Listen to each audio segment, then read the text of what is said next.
next week's card.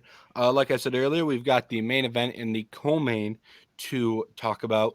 We'll start with the main event: Joe Pyfer, Jack Hermansson. This is Joe Pyfer's first ranked opponent. I believe he's 3-0 in the UFC.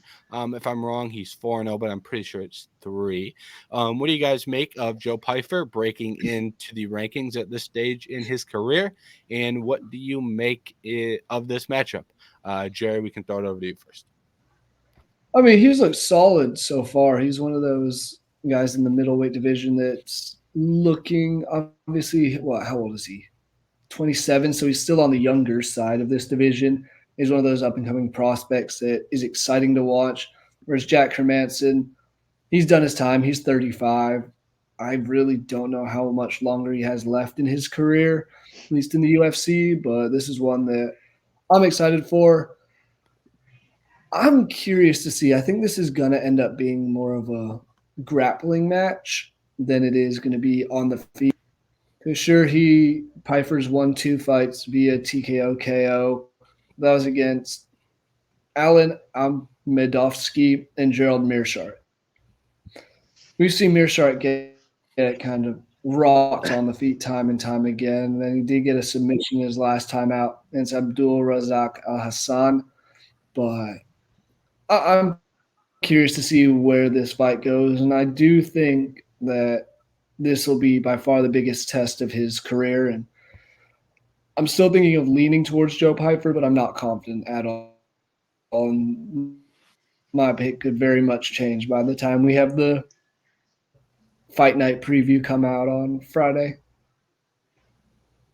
Um, I just think, kind of like you said, that well, like we talked about earlier, middleweight's middleweight, and we could always use more, not stars, but more hype or just more intriguing fighters, to be honest. There, and I think Joe is that, so that's fun, and he has that aura around him too. Of I don't know where the story came out, but he hit harder on the machine, that one punching machine, if you know what I'm talking about, the Ngannou.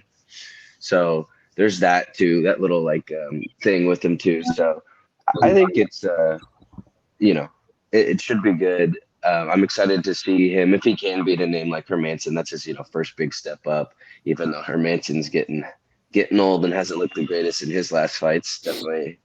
Also, when Hermansson gets hit hard, he just fights like he's never been in the octagon before. Sometimes, so that will be interesting to see.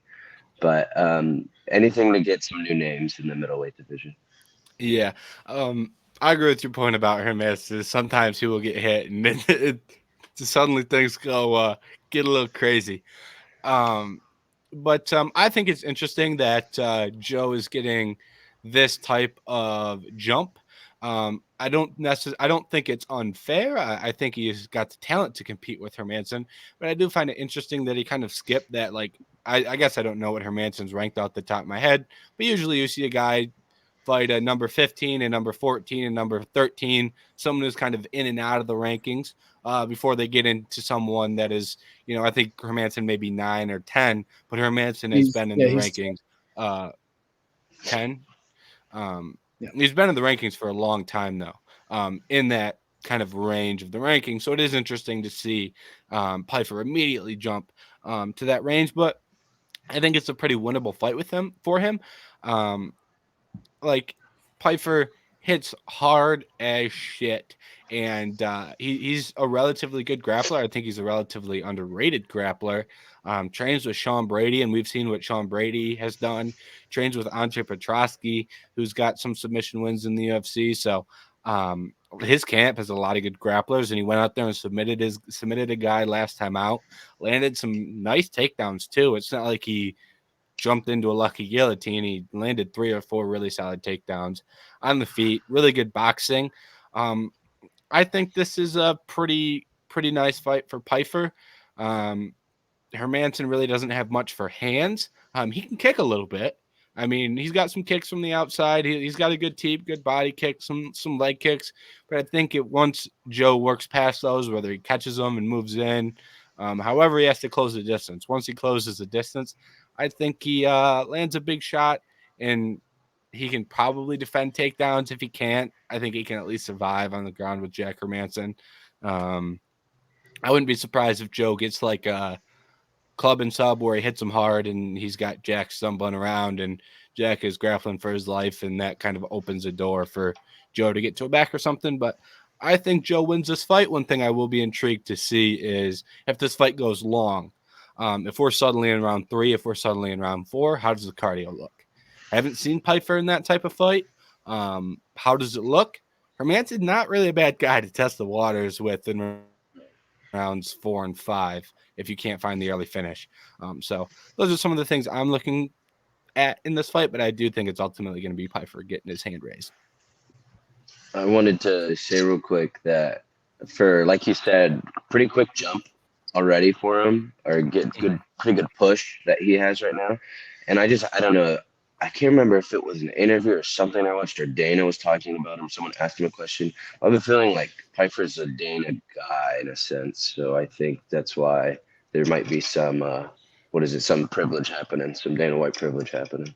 Yes, he does have Dana White privilege, and the backstory there is it was Contender season last summer, or Contender Series last summer, and he got Lorenzo Fertitta to come to Contender Series. Fertitta apparently doesn't go out much, and Dana finally convinced him, come see the fights. First 4 fights were terrible, god awful, and then main event was Joe Pyfer, and he knocked his dude clean out. And it was like, oh, thank God somebody did something. Someone saved the night. So then afterwards, he gave the speech where he said, when you come in here to Dana White Contender Series, be Joe Pyfer. So yeah, he got a lot of hype off that. And thankfully, sometimes we see these guys get hype and they absolutely suck. I think Joe Pyfer is legitimately good. So that's a nice breath of fresh air that he actually has skills and he's not like some, he'll probably get Dana White privilege a little bit. He'll probably get some favorable matchups, but he at least has skill compared to some of the other fighters that we see get that level of push. Mm-hmm. It's small, but I think it's just like the small comments like that I've seen 2 or 3 times now from him that I'm like, okay, because that's why his name it sounds so like heavy, or why that he might be getting some fans. Because Dana says something, that's already 30% of UFC fans are jumping on it. That's true. And then he followed it up with 3 finishes and 3 UFC fights. So he's kind of held his end of the bargain as well. So for sure, that helps a lot. Some people go in there and you lose, or you go to a boring 30-27 and all right, we're gonna put you to the side for a little bit. Mm-hmm. Wait for you can do. But it's worked out well for Pyfer. So like you said earlier, I think we need some new blood in that middleweight division. I think we have some coming with Pyfer and some other guys. So I think this is kind of a start of a trend here.